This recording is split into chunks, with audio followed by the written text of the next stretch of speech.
इस भारतवर्ष में ऋषियों मुनियों संतों की अपनी ही अनूठी परंपरा रही है। भारतवर्ष ही एक ऐसा देश है जहां पर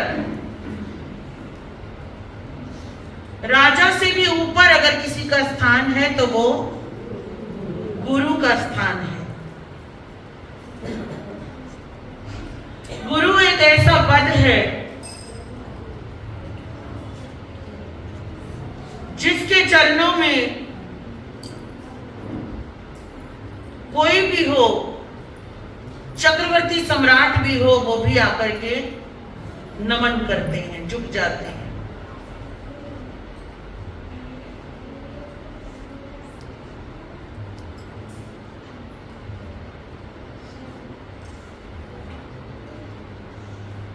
आज बात करते हैं उस गुरु की, उन महान आत्मा की जिन्होंने अपना जीवन बहुत थोड़ा सा जिया। कहते हैं अभी कुछ दिन पहले हमारे अरहा श्री जी बता रहे थे कि जीवन जो है ना अगरबत्ती की तरह जीना चाहिए।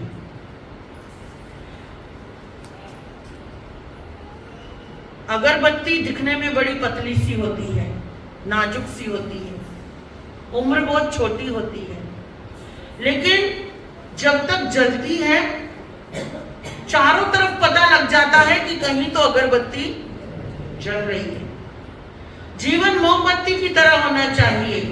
कितना ही गहरा अंधकार हो, एक छोटी सी लौ पूरे अंधकार को खत्म कर देती है। जीवन कितना जिया जाए, कैसे जिया जाए, क्यों जिया जाए,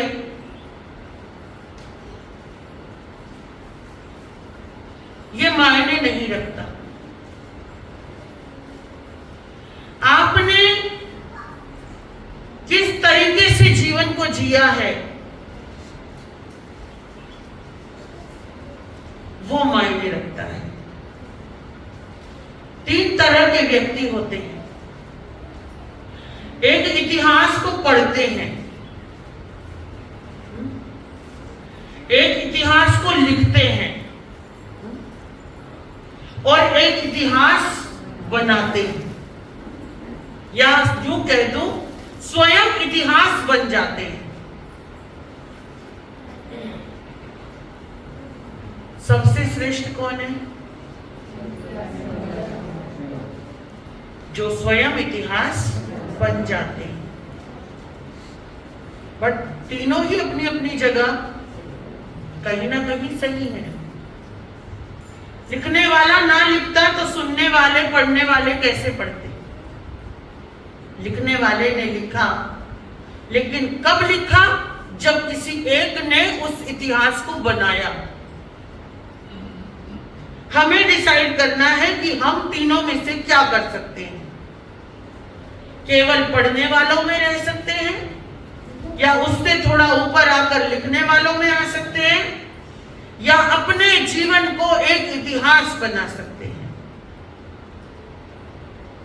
इतिहास बनाना है इसलिए कि करोगे तो कुछ नहीं होगा।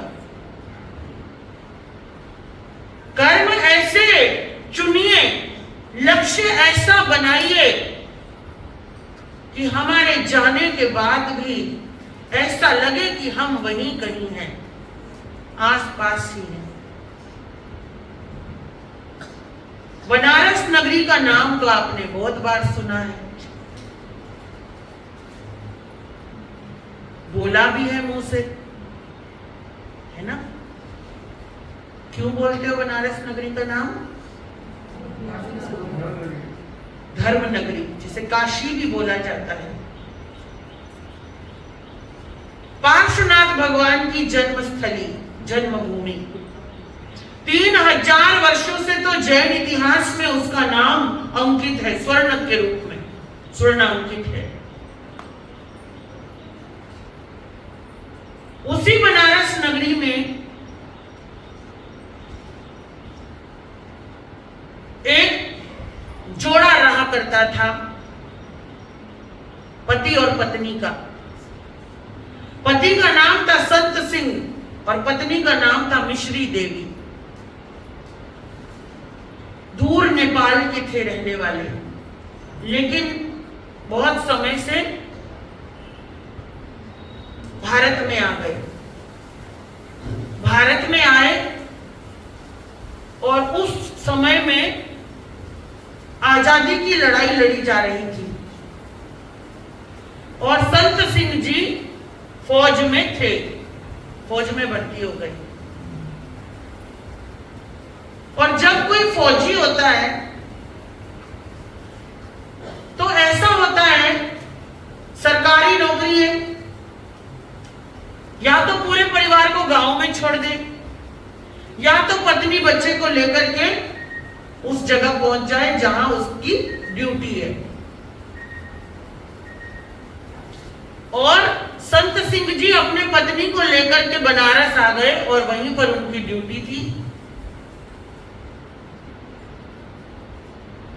और ऐसे में होता क्या है, बहुत सारे रिश्तेदारी नातेदारियों का संपर्क टूट जाता है। आज तो फिर भी मोबाइल व्हाट्सएप का जमाना है, और पहले जमाने में तो, उस जमाने में तो फोन भी नहीं हुआ करते थे। किसी किसी के पास फोन हुआ करते थे, और वो भी जिसकी आज कोई वैल्यू ही नहीं है, उस फोन की बहुत बड़ी कीमत हुआ करती थी।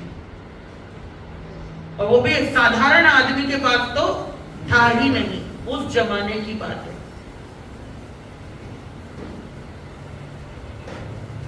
संत सिंह जी के परिवार में, क्योंकि माता पिता भाई बहन सब नेपाल में थे और वो दोनों थे, ज्यादा जाना आना, छुट्टियां मिलती नहीं थी।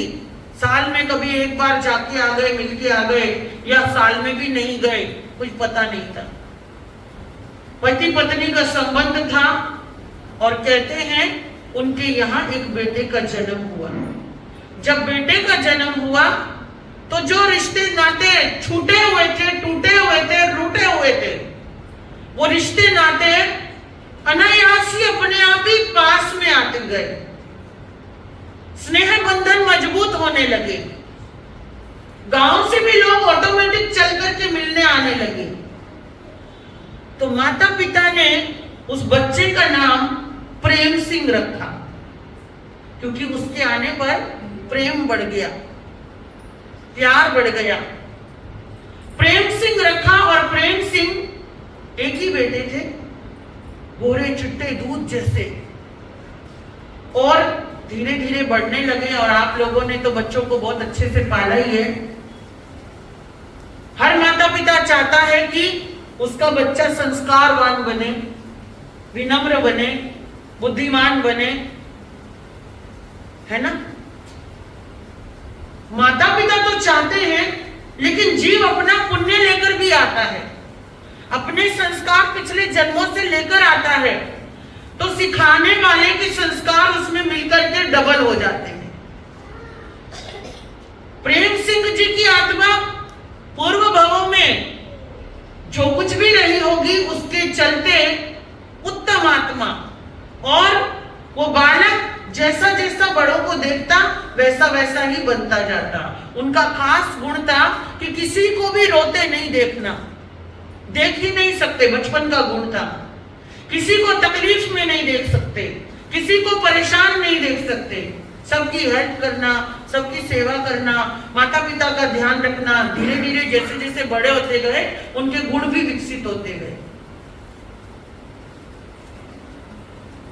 17-18 साल के हुए, एक ही बेटे थे, और उस समय में जल्दी शादियां होती थी। बेटे की शादी कर दी, माता पिता ने शादी कर दी, और समय बीता, साल 2 साल बीते। जो बहू रानी थी वो भी गर्भवती थी। 9 महीने बीते, उसको भी बेटा हुआ। लेकिन एक अनहोनी घटना घट गई। डिलीवरी के समय माँ और बेटा दोनों ही चल बसे, और इसका सीधा सीधा इफेक्ट किस पर आया?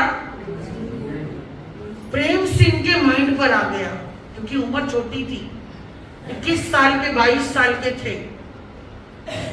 और वो आज हम कह देते हैं डिप्रेशन, है ना, आदमी बोरा जाता है, बावला हो जाता है, परेशान हो जाता है।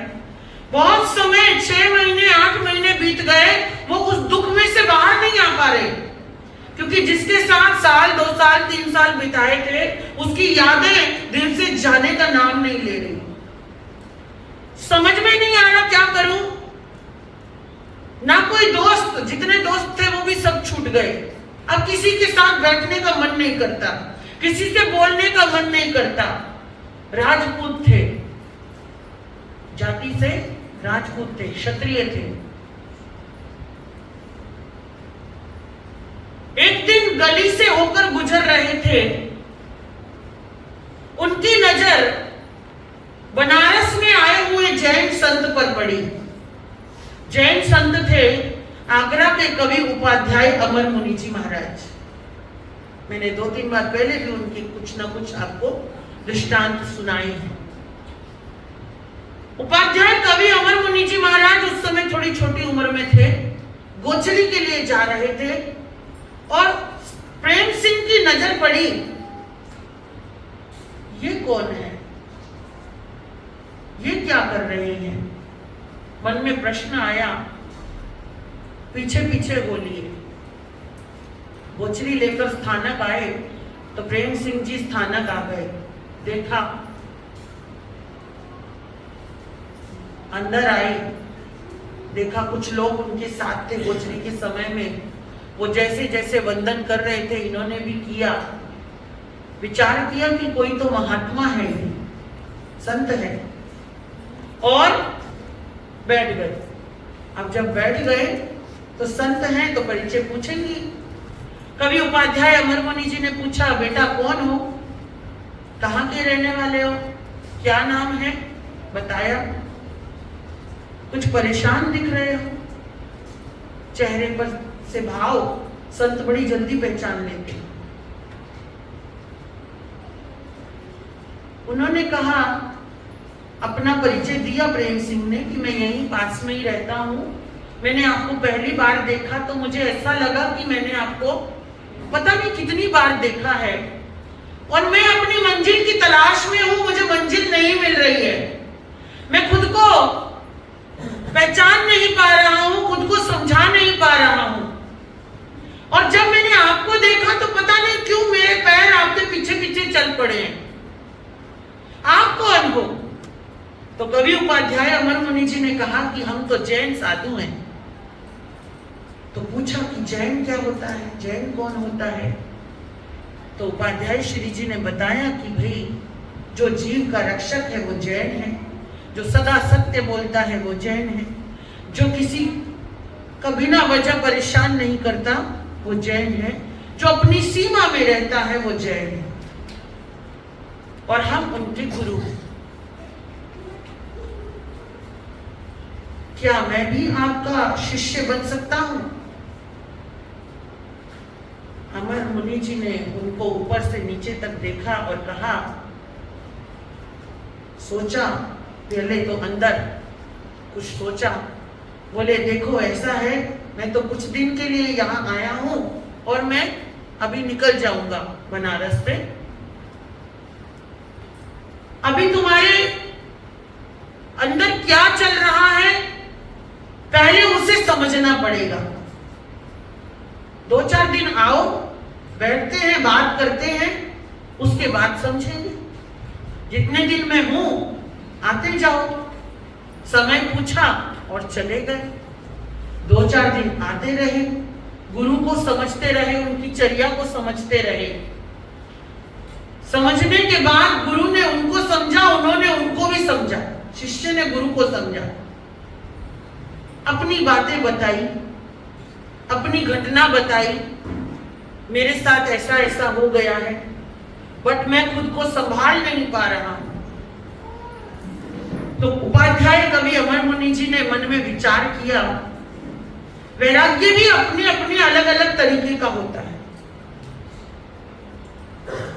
कभी कभी थोड़े समय के लिए आता है वैराग्य, कुछ घटनाओं से प्रेरित होकर, पर जैसे जैसे समय बीतता है, संसार की हवा लगती है, जिम्मेदारियां उस जो भाव आता है उसे ले जाती है बहाकर। और दीक्षा तो ऐसे दी नहीं जाती। दीक्षा देने के लिए जो दीक्षा दाता है उसको देखना पड़ता है कि ये आगे निभा पाएगा या नहीं। और अभी तो 3-4 दिन की मुलाकात हुई थी। 3-4 दिन में तो स्वभाव भी समझ में नहीं आता किसी का। उपाध्याय श्री को विहार करना था। उन्होंने कहा, प्रेम सिंह बात सुनो, अभी थोड़े दिन घर पे रहो, माता पिता की आज्ञा लो, उनको मनाओ, क्योंकि तुम इकलौते बेटे हो, माँ बाप का इकलौता सहारा हो, अपने कर्तव्य को पूरा करो और उसके बाद तुम दीक्षा ले लेना। और बोले, मैं आपको कहाँ ढूंढूंगा? बोले, मैं तो चलता मुसाफिर हूं, मुझे ढूंढना आसान नहीं रहेगा, मेरा कोई नाम पता नहीं है, पर मैं तुम्हें एक पता बता देता हूं, फिर भी भावना बलवान रही तो तुम वहां पहुंच जाना। दिल्ली में उस समय में सदर बाजार की स्थानक में परम पूज्य परम श्रद्धेय बाल ब्रह्मचारी स्वामी श्री भागमय जी महाराज साहब विराजमान थे, स्थानापति थे, वयोवृद्ध थे, बहुत बूढ़े थे, वयोवृद्ध थे। और वृद्ध होने के बाद आजकल तो थोड़ा व्हीलचेयर का वापरना हो जाता है कि बूढ़ों को भी लेके चल दो, है ना, एक जगह रुको ना, चलते जाओ। लेकिन वो समय में व्हीलचेयर नहीं थी। और वृद्ध जब साधु साध्वी हो जाते थे और जब चलना अशक्य हो जाता था तो फिर एक स्थान पर रुक जाया करते थे कि अब संयम यात्रा जो भी है वो अपना यहां पर ही पूर्ण की जाएगी। गुरु ने पता बताया कि तुम अगर दीक्षा वास्तव में लेना चाहते हो तो वहां चले जाना और बाबा के चरणों में समर्पण दे देना, वो आपको दीक्षा दे देंगे। आज के जमाने में ये बहुत मुश्किल काम है। चेला मुझे मिल रहा और मैं किसी और को दे दूं। आज तो ढूंढने से भी नहीं मिलते, पहली बात। दूसरी बात, मिल जाए तो कोई छोड़ता नहीं।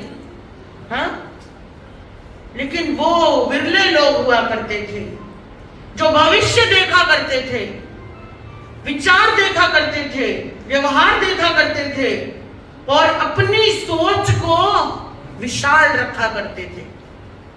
जल्दबाजी नहीं किया करते थे, खुद भी ठहरे हुए होते थे, औरों को भी ठहरने की ही प्रेरणा देते थे। कोई भी निर्णय जल्दबाजी में लिया हुआ निर्णय कभी भी सफल नहीं होता। बहुत रेयर चांस होते हैं कि जब कभी वो सही बैठे, तुक्का सही बैठ जाए, अदरवाइज बाद में पछताना पड़ता है। इसीलिए हमेशा सोच समझकर निर्णय लेना चाहिए। पता बताकर कवि उपाध्याय अमर मुनि जी महाराज तो विहार कर गए और प्रेम सिंह के दिमाग में चल रहा था कि मुझे अब गृहस्थी में नहीं रहना। पत्नी को गए साल बीत गया, 1.5 साल बीत गया। यादें जो होती है ना, वो यादें क्या होती हैं, जो नई नई घटना होती है तो बहुत परेशान करती हैं। हम रोते हैं, चिल्लाते हैं, परेशान होते हैं, उसको पाने की कोशिश करते हैं। समय धीरे धीरे बीतता है तो हम उसके साथ खुद को जीना शुरू कर देते हैं, उन यादों के साथ। और समय बीतता है तो फिर हमें उनकी जो बताई हुई बातें होती है ना, उन पर चलने का ही केवल दिल करता है। अब 1.5 साल बीता पत्नी को गए हुए और नई मंजिल इशारा कर रही थी कि भैया आपके लिए रास्ता मिल रहा है। लेकिन माता पिता ये नहीं सोच रहे थे। माता पिता क्या सोच रहे होंगे? हाँ, माता पिता हो ना, वही सोच पाओगे, है ना। तो माता पिता सोच रहे थे भाई कब तक ये रहेगा गम में, अगर इसे गम में से बाहर निकालना है तो एक डिसीजन तो लेना पड़ेगा कि इसकी दूसरी शादी कर दी जाए। जब आएगी पत्नी तो ये वापस उन गमों को भूल जाएगा, नई वाली में थोड़ा अपने आप को बसा लेगा। बेटा क्या सोच रहा है, माता पिता क्या सोच रहे हैं। अब बेटे ने एक दिन ऐसे ही बात बात में बोला होगा कि भाई मुझे एक रास्ता मिला है, मुझे उस रास्ते जाना है। माता पिता ने पूछा तो बोले कि मैं तो संत बनना चाहता हूँ, जैन संत। तो कहते हैं माता पिता ने मना कर दिया कि ना, हम जिनको जानते नहीं, पहचानते नहीं, कभी देखा नहीं, बाला नहीं, उनका जीवन इतना कठिन है, सिर्फ सुना है, सुनने में इतना कठिन है, जीने में कितना कठिन होगा ना भाई ना। और माता पिता मना कर रहे हैं, अपनी नई नई बातें बता रहे हैं, हमने तेरे लिए ये सोचा, हमने तेरे लिए ये सोचा, लेकिन प्रेम सिंह सोच रहे हैं कि भाई ये ऐसे नहीं मानेंगे, ये आज्ञा मिलने वाली यहाँ पे नहीं है। रात हुई, बिना बताए ट्रेन में चढ़े, दिल्ली पहुंच गए। दिल्ली आए, स्थानक भवन बहुत पुराना, 150 साल पुराना था, अब तो तोड़कर उन्होंने नया कर दिया है। स्थानक की सीढ़ियां चढ़े, सामने ही गुरुदेव बैठे थे, पाटे पर विराजमान थे, अपनी आवश्यक क्रियाएं कर रहे थे। लोग बाग आ रहे थे, मंगल पाठ सुन रहे थे, जा रहे थे, कुछ लोग बैठे थे, जाप कर रहे थे, कुछ समाई कर रहे थे, कुछ माला फेर रहे थे, कुछ गुरु चरणों में बैठे थे, कोई कुछ कर रहा था, कोई कुछ कर रहा था, बहुत सारे लोग थे। प्रेम सिंह जी आए और उन्होंने वंदन किया और वंदन करके चरण छुए और छू करके बैठ गए। अब जैन आता है ना उसके वंदन करने में, और अजैन आता है उसके वंदन करने से ही पता लग जाता है कि ये जैन है या अजैन है। और उसमें भी जब मंदिर वाले वंदन करते हैं तो इच्छामि खमा समनो, जब दिगंबर वंदन करते हैं तो नमोस्तु, जब स्थानक वाले वंदन करते हैं, तेरापंथी वंदन करते हैं तो दिगुत्तो आयाहिनम पयाहिनम। लेकिन जब अजैन करता है, उसको तो ये तीनों विधियां नहीं मालूम, तो वो तो बेचारा अपने हिसाब से करता है। और उन्होंने, गुरु ने देखा, पूछा कौन है भाई, कहां से आया? कि मैं बनारस से आया हूं गुरुजी, आपका शिष्य बनना चाहता हूं। आते ही बोल दिया शिष्य बनने आया हूं। बाबा जी ने बोला पढ़ना लिखना जानते हो? जी मैट्रिक पास हूं। ठीक है, ये नवकार मंत्र है, सामने लगा हुआ है ना, यहां बैठ जाओ, ये पकड़ो माला और फेरते रहो, इसको पढ़ते रहो और जपते रहो। माला फेरनी बता दी, पकड़नी बता दी, ऐसे पकड़नी है। वहां बैठ गए प्रेम सिंह जी। पहला दिन, पहला इंसिडेंस, कुछ नहीं बोला, बनाऊंगा नहीं बनाऊंगा, शिष्य बनाऊंगा, दीक्षा दूंगा, संत बनाऊंगा, कुछ नहीं। आंखों में कोई लालच नहीं, कोई वो नहीं, कोई जल्दबाजी नहीं गुरु के, बाबा जी के, और बिठा दिया। जो लोग आ रहे थे, जा रहे थे, बैठे थे, वो देख रहे हैं कोई नया आया है, बैठा है। आने जाने वाले आप लोगों में भी उत्सुकता रहती है, कौन आ रहा है, कौन आ रहा है, कोई आया नहीं आया। अब कहते हैं दिन भर चलता रहा, बाबा जी के दर्शन करने वाले आते रहे, जाते रहे। प्रेम सिंह जी ने जो वहां बैठे, गुरु के इशारे से वो माला जपे जा रहे हैं और आंखें उनकी सिर्फ नवकार मंत्र पर है। ना आए हुए को देख रहे हैं, ना गए हुए को देख रहे हैं, ना गुरु को देख रहे हैं, ना किसी को देख रहे हैं। सुबह से दोपहर हो गई, दोपहर से शाम हो गई, और वहां के अध्यक्ष, वहां के मंत्री, जो दिन में 2-2, 3-3, 4-4 चक्कर लगा दिया करते थे गुरु के पास, बाबा जी के पास, तो वो सुबह आए थे, देख के गए, कोई बाहर का आया है, गुरुदेव को बोल के गए, गुरुदेव इसके जलपान का। गुरु बोले, इशारा कर दिया, बाद में आना। चले गए। दोपहर में फिर आ गए, देखा तो वो माला ही फेर रहे थे। गुरुदेव भोजन, जाओ फिर आना। शाम हो गई।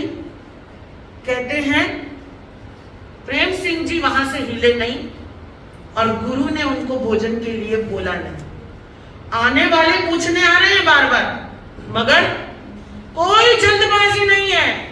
आज ना कोई भूख है, ना कोई प्यास है।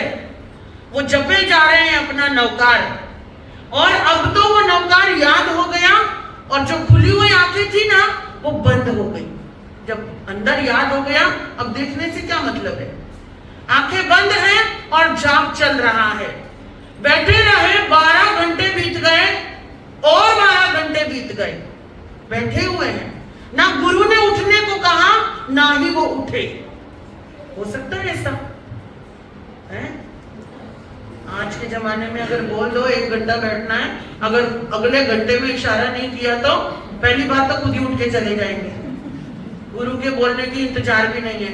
थोड़े बहुत विनीत होंगे तो सोचूं कितनी देर और अगर ऊपर से 1 और घंटा बोल दिया तो फिर देखो जो गुरु की शामत आएगी। लेकिन वो प्रेम सिंह थे, ऊंट के पांव पालने में नजर आते हैं और वो बैठे रहे। रात्रि भी बीत गई। अगले दिन सुबह अध्यक्ष जी आए। ओ गुरुदेव, कौन है ये, कहां से आया? गुरु ने कहा, प्रेम सिंह उठ जाओ। उठ गए। जाओ, इनके साथ जाओ, खुला मंजन करके नहा धो के वापस आओ, भोजन पानी करके आओ। अध्यक्ष जी अपने घर ले गए और ले जाकर के स्नान वगैरह किया, बात करी। पर गुरु ने ये नहीं कहा था कि वहां जाकर बातें करना, कोई पूछे तो बोल देना। 23 साल के थे, छोटा बच्चा नहीं था, सब कुछ आता था, बोलना भी आता था। अध्यक्ष जी लोगों ने पूछने की कोशिश की होगी, लेकिन मौन में गए, मौन में वापस आ गए। कुछ दिन ऐसे ही चलता रहा। गुरु ने बोला बैठ के जाप कर, और वो करते रहे। और ऐसे करते करते कुछ दिन बीत गए। गुरुदेव ने अध्यक्ष जी को इशारा किया, परीक्षा लेना इसकी आज। भोजन करने जब घर पे गए तो कटोरी में भाजी में नमक डाल दिया। संत सिंह जी, प्रेमचंद जी बैठे खाने, नमक बहुत ज्यादा था, और कोई होता तो थूक देता, छोड़ देता, पर सामने कटोरी में आ गया था। भोजन करने बैठ चुके थे और उन्होंने खा लिया, हाथ जोड़े वापस आ गए। अध्यक्ष जी ने गुरु को इशारा कर दिया, जी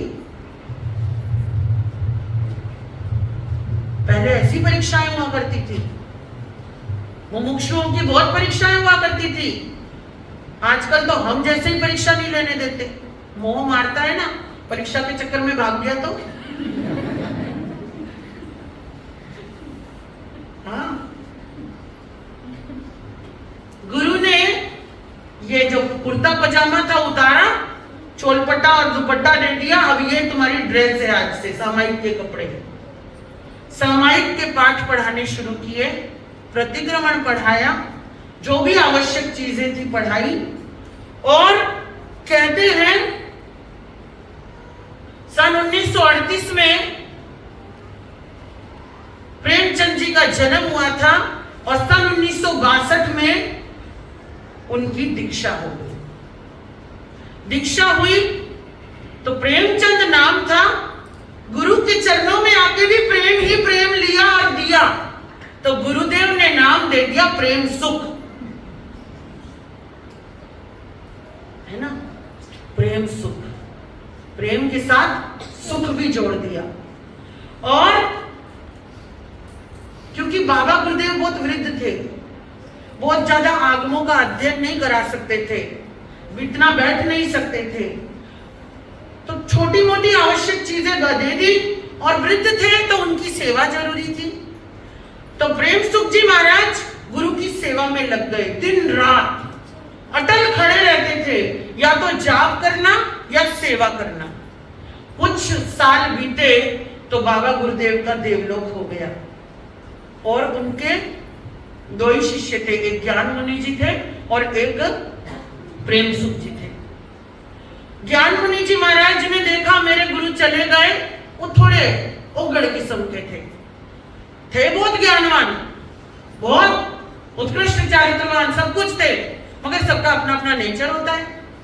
जब एक शिष्य को जरा ज्यादा गुरु के प्रति समर्पण, प्यार, ममत्व होता है तो दूसरा क्या हो जाता है, कई बार थोड़ा सा नाराज हो जाता है। जलन तो नहीं कहूंगी, मेरे भी है ना, जलने लग जाएगी। नाराज हो जाता है कि गुरुजी तो इसी को ही पूछते हैं, लेकिन पूछता कोई नहीं है, सामने वाले का समर्पण अपने आप पूछवाता है। समझ रहे हो? आशीर्वाद किसको चाहिए, ये हमारी अपनी खुद की इच्छा होती है। गुरु किसको देने वाला है ये बात मायने नहीं रखती है, और ये मैंने अपने जीवन से सीखा है, समझा भी है। मेरी कहानी आपको बाद में सुनाऊंगी। उनका समर्पण गुरु के आशीर्वाद बरसाता था।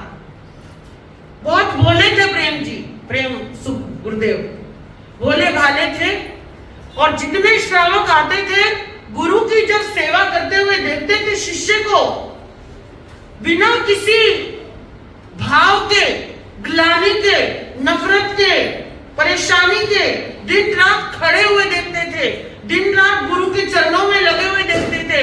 कभी कभी बूढ़े होते तो खांसते थूक देते, कभी कभी उनका है ना लघु नीति बड़ी नीति भी साफ करनी पड़ती है, कभी कभी बहुत कुछ करना पड़ता है, गोद में उठाना भी पड़ता है, बिठाना भी पड़ता है, लिटाना भी पड़ता है। और एक दिन की बात हो, 2 दिन की हो तो कोई बात नहीं, लेकिन जब पता हो कि हमें ही पूरा करना है, बुरा मत मानना, आपके पास ऐसी कोई सिचुएशन आ जाए सास की, ससुर की, पति की, तो हम पत्नी की, तो हम क्या कर देते हैं, सिस्टर लगा देते हैं, ब्रदर लगा देते हैं, नर्स लगा देते हैं, सेवा के लिए खुद तो करते हैं थोड़ा बहुत, लेकिन फिर भी दूसरों की सहायता लेते हैं। पर वो बाबा प्रेम सुख जी महाराज साहब ऐसे शिष्य थे, किसी की जरूरत नहीं है, ऊपर से दिन रात बड़े गुरु भाई के ताने सहन करते थे, बड़े गुरु भाई की बातें सुना करते थे, पर मन में कभी क्लेश नहीं लाते, कभी उल्टा नहीं बोलते, कभी पलट के नहीं बोला तो तुम खुद कर लिया करो ना। उनको जो करना है वो करते थे, और जब कभी गुरु सोए हैं तो माला लेते अपना जाप शुरू कर देते। कौन सा जाप? कोई मंत्र नहीं, कोई तंत्र नहीं, कोई विद्या नहीं, कोई ज्योतिष नहीं, कोई अनुष्ठान नहीं, को दूसरा कुछ नहीं, सिर्फ और सिर्फ नवकार महामंत्र। बाबा प्रेम सुख जी महाराज साहब का संयम बढ़ता रहा। उनके गुरुदेव के जाने के बाद जब वो अकेले हो गए, गुरु भाई उनको अकेले ही छोड़कर आगे निकल गए, बिहार कर गए। अब अकेले हो गए, लेकिन चाहे तो इंसान अकेला रहे, और उसकी मर्जी है वो चाहे तो अकेला ना रहे। और बाबा प्रेम सुख जी महाराज साहब अकेले थे, मगर कभी अकेले नहीं रहे। जहां जहां उनको पता लगता था वहां वृद्ध गुरुदेव है, उनको सेवा की आवश्यकता है, ऑटोमेटिक बिना बुलाए वहीं पहुंच जाया करते थे। बहुत सारे संतों की, स्वामी पुफ्फो भिक्खू जी महाराज साहब, निहाल चंद जी महाराज साहब, फूलचंद जी महाराज साहब, और जाने कितने कितने संतों की उन्होंने अपने आप अपनी मर्जी से सेवा करी। किसी ने कुछ भी कहा, कुछ भी सुना, और उनकी सेवा से प्रभावित होकर, और जो लोग उनके गुरु के थे भगत, वो तो उनके थे ही, लेकिन बाकी के जो संतों की सेवा करते थे उनके भी जो भक्त आते थे, क्योंकि कोई डिमांड नहीं, कोई दिखावा नहीं, कोई कुछ नहीं, है ना, सिर्फ अपनी मर्जी से सेवा करते रहते थे। और ऐसे सिलसिला सेवा का चलता रहा, और आचार्य आनंद ऋषि जी महाराज साहब के साथ चातुर्मास करने का उनको मौका मिला। आचार्य देवेंद्र मुनि जी महाराज साहब भी आए, लेकिन उस समय तो वो काफी वृद्ध हो गए थे गुरुदेव, और कहते हैं कि ऐसे ही सिलसिला चलता रहा। और उनके पास भी वैरागी आते थे, एक आता था, एक चला जाता था, एक आता था, दूसरा चला जाता था, दूसरा आता था, तीसरा चला जाता था। फिर एक समय उसी सदर बाजार में गुरुदेव का चातुर्मास था 1978 का, और 78 में सदर बाजार में बहुत सारी गलियां हैं, उनके नाम है, और एक ब्राह्मण परिवार रहा करता था जिनके 5 या 6 बेटे हैं, और उनमें सबसे छोटे बेटे रविदत्त शर्मा, जो कि गुरुदेव के पास पहुंचे, पक्के आर्य समाजी थे, आर्य समाजी थे। 10वीं का रिजल्ट लेने जा रहे थे, और लेकिन अपने दोस्त, एक जैन दोस्त था, उसके साथ गुरु के चरणों में पहुंचे, वंदन किया। और आर्य समाजी जो है ना, गुरु को नहीं मानते, भगवान को भी नहीं मानते, ईश्वर को नहीं मानते, मूर्ति को नहीं मानते। तो कोई इंसिडेंस ऐसा हुआ कि उन्होंने मन में सोचा अगर आज मैं मेरा रिजल्ट अच्छा निकला, मैं पास हो गया, फर्स्ट आ गया, तो गुरुजी को वंदन करने आऊंगा वापस। और चले गए। बच्चे थे 14, 15, 16 साल के थे। गए, जब रिजल्ट देखा बड़े खुश हुए और वापस आए, स्थानक में आए। अब रोज आना शुरू कर दिया और उस 16 साल के बच्चे ने गुरु के चरणों में रहने का निर्णय किया, और जो कि आज की डेट में उपाध्याय रविंद्र मुनि जी महाराज साहब, रविदत्त बने रविंद्र मुनि जी। और स्वामी श्री फूलचंद जी महाराज उफ भिक्खु, जो जिनकी समाधि स्थल गुड़गावा में है, और वो बहुत बड़े साहित्यिक थे, और उन्होंने सुतागमे अर्थागमे पर बहुत बड़ी रिसर्च करी थी, बहुत बड़ी एक लाइब्रेरी बनाई थी।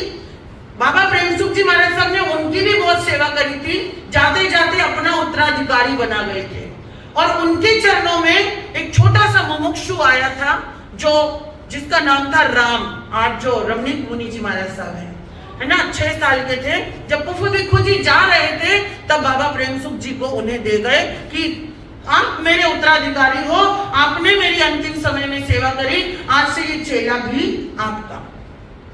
और ऐसे उपाध्याय रविंद्र मुनि जी, फिर रमणीक मुनि जी, फिर उपेंद्र मुनि जी, 3 संत उनके शिष्य बने। और वो 3 संत ऐसे हैं कि श्रमण संघ में आज सूरज चांद की तरह चमक रहे हैं, अपने गुरु के बताए कदमों पर चले।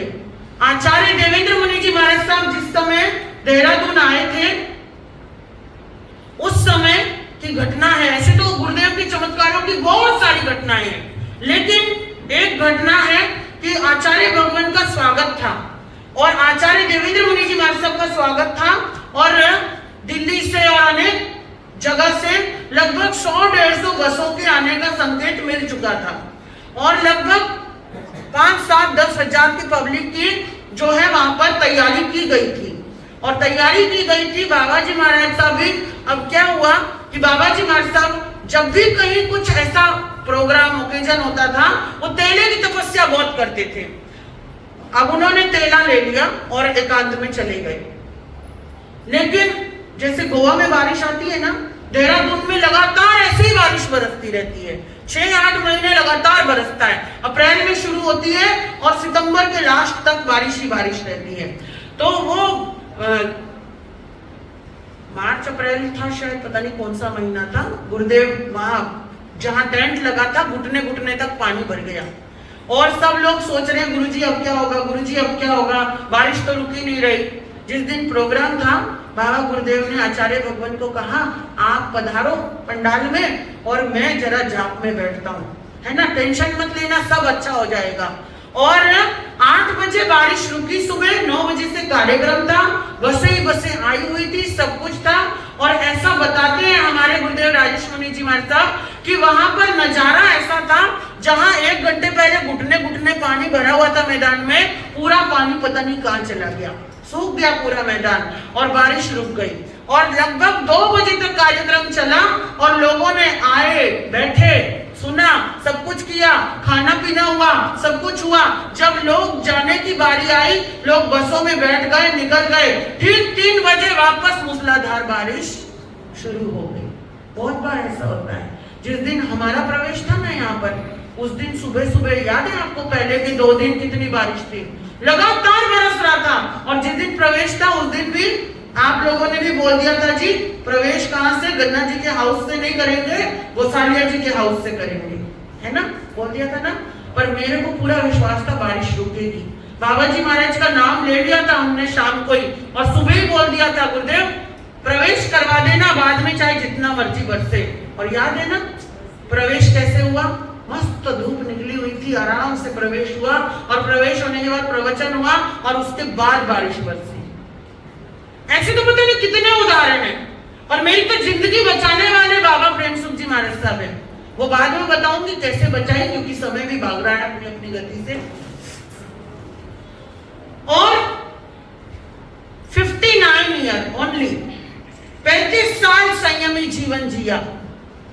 59 ईयर की उम्र में उन्होंने 1 साल पहले बता दिया था कि मैं जाने वाला हूं, और उनको हार्ट का, किडनी का ऐसे प्रॉब्लम्स थे, डायलिसिस चलती थी और डायलिसिस के चलते हुए दिल्ली में पॉल्यूशन बहुत ज्यादा है। तो दिल्ली के बड़े बड़े डॉक्टरों ने उनको कह दिया था गुरुदेव आप है ना नेचर वाली जगह पे रहो। तो दिल्ली में उनके बहुत भक्त थे, बहुत ज्यादा, आज भी बहुत है। तो वहां से उनको गुरुदेव को विहार करवाते हुए देहरादून मसूरी तक लेके आए सभी लोग कि गुरुदेव आप आज से इधर ही ज्यादातर पहाड़ों की दुनिया में रहना। पहले से भी पहाड़ी थे, मस्त फकीर थे और नेचर उनको बहुत प्यारा लगता था। तो देहरादून जब आए, मसूरी गए, लेकिन मसूरी में बहुत ज्यादा ठंड पड़ती है, 12 महीने बर्फ पड़ती है, स्नोफॉल होता रहता है। तो देहरादून वापस आ गए और वहां पर एक बड़ी सी जगह लेकर के गुरुदेव के भक्तों ने वहां पर प्रेम सुख धाम बनाया। आप में से भी कोई हरिद्वार, ऋषिकेश, देहरादून, मसूरी, नैनीताल घूमने जाए तो ध्यान रखना बाबा जी महाराज साहब की समाधि पर होके जरूर आना, देहरादून में। और चातुर्मास शुरू होने वाला था, 1 डेढ़ 2 महीने बाकी थे। डॉक्टरों की सलाह पर गुरुदेव को दिल्ली वापस लेके आया गया। दिल्ली जब आ रहे थे तो राजेश मुनि जी महाराज साहब बताते हैं, क्योंकि आखिरी में बहुत समय तक गुरुदेव राजेश मुनि जी महाराज साहब और बाकी के शिष्य और प्रशिष्य उनकी सेवा में बहुत रहते थे। तो जिस समय आप दिल्ली की तरफ जा रहे थे गुरुदेव बोल करके गए, अब मैं वापस इस धरती पर नहीं आने वाला हूं, अब मेरा अंतिम समय उधर ही आएगा। और जब चले गए सभी बोल देते थे, गुरुदेव तो ऐसे ही बोल देते हैं, जब बीमार इंसान होता है तो परेशान होकर बोल ही देता है, अब मैं जाने वाला हूं, अब मैं जाने वाला हूं। कुछ नहीं होगा, मन में एक विचार था, हर इंसान के ममता के, प्रेम के नाते हो जाता है। चातुर्मास शुरू होने में 1997 का बता रही हूं, मैंने फर्स्ट टाइम गुरुदेव के दर्शन किए दिल्ली में। चातुर्मास शुरू होने के 8 या 10 दिन बाकी थे, क्योंकि रमणीक मुनि जी महाराज साहब बहुत छोटेपन से आ गए थे, 6 साल की उम्र से, और बड़े लाडले थे गुरुदेव के। सभी लाडले होते हैं लेकिन वो ज्यादा ही थे और गुरुदेव उनसे बहुत ज्यादा अटैच थे। तो गुरुदेव ने कहा 10 दिन बाकी है, 250 किलोमीटर का सफर है, लेकिन अब इस चातुर्मास में मैं चला जाऊंगा, मैं वापस रहने वाला नहीं हूं। राम को बोल दो आ जाएगा। रमणीक मुनि जी महाराज साहब को बचपन से ही राम बोलते थे, दिवाली के दिन पैदा हुए गुरुदेव, इसलिए राम ही नाम रखा था पिता ने और राम से रमणीक बना दिया था गुरुदेव ने। तो राम को बोलो आ जाएगा, 10 दिन और 250 किलोमीटर का विहार। और रमणीक मुनि जी महाराज साहब के भी मैंने दूसरी बार उस समय दर्शन किए थे। तो गुरुदेव जिस समय अपने गुरुदेव का संदेश आया उसी समय उन्होंने विहार कर दिया और 6 या 7 दिन में मेरे ख्याल से वो पहुंच गए। और इतने मोटे मोटे छाले गुरुदेव के पांव में पड़े हुए थे। मेरे जो गुरनी जी थे उनको वो माँ बोलते थे। तो आए, पहले सदर बाजार का स्थानक पड़ता है, बाद में करोल बाग पड़ता है। जीवन की अंतिम वेला में करोल बाग श्री संघ ने गुरुदेव की बहुत सेवा करी। अंतिम समय करोल बाग संघ में आया गुरुदेव का। तो उस समय सीढ़ी चढ़कर गुरुदेव आ रहे, रमणीक मुनि जी महाराज साहब बोले ए मेरी माँ कहाँ है, ऐसे बोलते थे, बड़े प्यार से हक से बोलते थे। और ऐसे बैठ गए जमीन पर, कहते देख मेरे छाले, ऐसे पांव ऊपर किए, इतने मोटे मोटे छाले। हम तो छोटे छोटे थे उस टाइम, ज्यादा उम्र नहीं थी और ज्यादा बोलने की हिम्मत भी नहीं थी, हम बस देख रहे थे। तो हमारे गुरनी जी महाराज रोने लगे, बोले प्रेम तो बहुत देखा लेकिन आपके जैसा नहीं देखा। अपने गुरु की एक पुकार पर आप 250 किलोमीटर और चातुर्मास सिर पर है पहुंच गए। और बहुत धन्यवाद भी किया। करोल बाग हमें भी लेके गए, हमने दर्शन किए गुरुदेव के। 6 अगस्त 1997 सवेरे का समय, गंगाराम हॉस्पिटल में गुरुदेव एडमिट थे 2 दिन से। और उस समय सुबह सुबह नवकार्सी के समय अपनी सारी मशीनें निकलवा दी और कहने लगे अब मेरा समय आ गया जाने का, मुझे संथारा दे दो। उपाध्याय रविंद्र मुनि जी महाराज साहब, रमणीक मुनि जी महाराज साहब की गोद में सिर रखा हुआ है। उपेंद्र मुनि जी जो तीसरे शिष्य हैं उनके गोद में उनके पांव हैं। तीनों शिष्यों ने बिल्कुल जागृति की वेला में गुरुदेव को संथारे का पचकान और उसके बाद 8:10 पे गुरुदेव ने महाप्रयाण किया। महाप्रयाण तो हो गया, 59 ईयर के थे, सिर्फ 35 साल की उम्र में इतनी खुशबू बिखेरी। वो खुशबू कैसे दिखाई दी अब मैं आपको बताती हूँ। जैसे हमारा गुरनी जी का चातुर्मास दरियागंज दिल्ली में था, सवेरे सवेरे प्रवचन का समय था और सूचना मिली कि बाबा जी महाराज का देवलोक हो गया। वो धर्म बहन मानते थे, तो मेरे गुरनी जी को मौत शब्द से और अपनों के करीबी जो जाते थे तो बहुत एक धक्का लग जाता था, क्योंकि उनके गुरनी जी जब गए वो बहुत 24-25 साल के ही थे। तो वो जैसे ही उन्होंने सुना एकदम हताश हो गए, बेहोश हो गए कि बाबा जी चले गए। हम लोगों ने भी पहली बार देखा कि गुरनी जी किसी के लिए इतना भावुक हो गए, इतने भावुक हो गए। और गुरनी जी ने कहा प्रवचन बंद 8 दिन के लिए, और सब साधवियों को लिया और दरियागंज से करोलबाग आ गए। बहुत ज्यादा दूर नहीं है, 8-10 किलोमीटर होगा शायद। 3 दिन तक उनकी जो बॉडी थी उसको कांच के उसमें रखा गया। अंतिम वेला में करोलबाग से सदर बाजार 3 किलोमीटर है। 3 किलोमीटर के अंदर जिस समय उनकी विदाई शुरू हुई, विमान चला, उस समय हम खुद साक्षी हैं। 3 किलोमीटर तक पब्लिक बीच में से कहीं भी टूटी नहीं।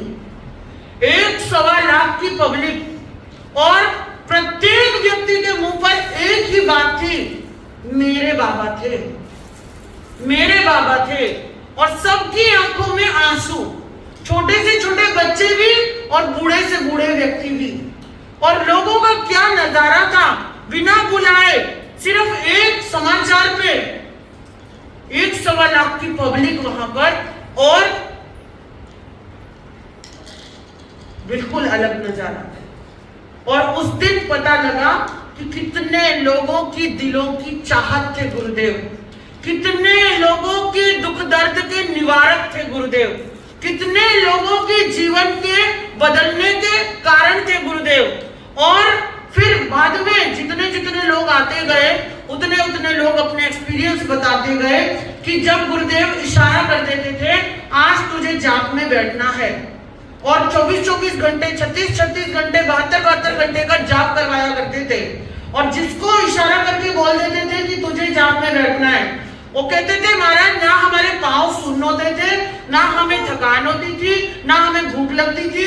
गुरुदेव के इशारे पर जो हमने जाप की माला पकड़ी तो हम उतने ही घंटे बैठते थे जितनी देर गुरुदेव बोल देते थे कि तुझे बैठना है। जिसने कभी नौकाशी तक नहीं करी होती थी, बाबा गुरुदेव बोल देते थे ले 28 का पचकान, और उसकी 28 हो जाती थी, मासकवन हो जाते थे। और तेले में तो आज भी उनके नाम से दिल्ली, यूपी, हरियाणा में तेले किए जाते हैं। होली दिवाली पर वो खुद भी करते थे, उनके तो खैर चलते ही रहते थे तेले की तपस्या। लेकिन लोग जो बोलते थे, मतलब उनकी बस एक ही कंडीशन होती थी, अगर उनको राजी करना है, उनकी मुस्कुराहट चाहिए, तो कहते थे लोग दरवाजा, गेट होता था बाहर का, प्रेम सुख धाम का बाहर गेट है, और भीतर में एक रूम हुआ करता था जहां गुरुदेव बैठे हुए होते थे। तो कहते हैं कि लोग अपने बटन, शर्ट के बटन वहीं से खोलते हुए आते थे, और पहले समय के वस्त्र पहनते और गुरुदेव के आगे जाके खड़े हो जाते हैं। जैसे कई बार होता है ना, लाडले भक्त हो जाते हैं और फिर महीने 2 महीने आए नहीं तो गुरु भी नाराज हो जाते हैं। तो गुरुदेव नाराज हो गए, क्या करते थे, पीठ मोड़ के बैठ जाते थे। तो बंदा क्या करता था, उनको मनाने के लिए बड़े बड़े श्रावक बताते हैं कि पहले हम समय लेके एक कोने में बैठ जाते थे कि अभी तो गुरुजी बोलेंगे नहीं, पीठ मोड़ रखी है। और जैसे उनकी समय पूरी हो जाती थी, गुरुदेव अपने आप मुस्कुरा के सामने देख लिया करते थे। और ऐसा कहा जाता है कि रात के 1 बजे पहुंचता यात्री, 2 बजे पहुंचता, 3 बजे पहुंचता, 4 बजे पहुंचता, गुरुदेव हमेशा बैठे हुए नजर आते थे। और बैठे हुए भी क्या, और सबसे पहले ध्यान रखते थे, तूने कुछ खाया पिया, पहले खा ले पी ले जाके, बाद में बैठ करके कुछ भी करना, बातचीत बाद में करना, दर्शन बाद में करना। छोटी छोटी बातों का इतना ख्याल रखते थे।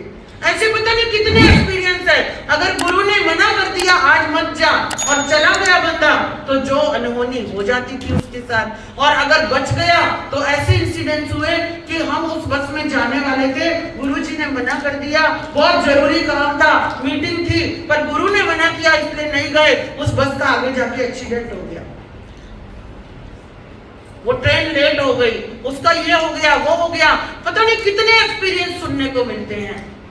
छोटी सी उम्र में उस अगरबत्ती की तरह इतनी खुशबू देकर गए।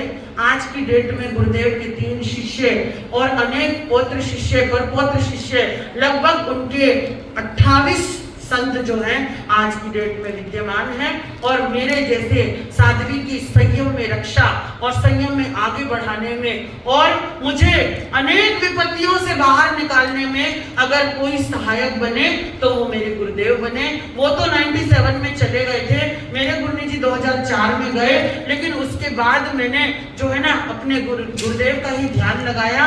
और गुरुदेव जब वैसे तो अंतर में ही रहते हैं, लेकिन जब कभी कभी साधु जीवन में भी कष्ट आ जाते हैं, संकट आ जाते हैं, प्रॉब्लम्स आ जाती हैं, जब कोई प्रॉब्लम ने आके घेरा, यकीन मानना गुरु का नाम लिया और वो प्रॉब्लम कहां से सॉल्व हो गई हमको भी नहीं मालूम पड़ा।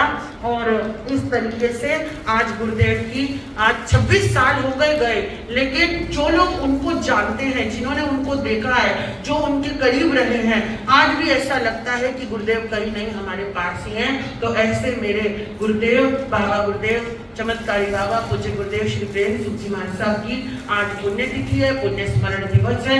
तो इस पुण्य स्मरण दिवस पर बस यही कामना करूंगी, हे गुरुदेव आपने हमें इस सम्यक मार्ग पर चलने का भी बनाया, आपकी आत्मा भी जहाँ पर भी हो, जिस भी देवलोक में हो, आप भी जल्दी से जल्दी मोक्षगामी बने और अगले भाव में भी हमारे गुरु रूप में हमें मिले।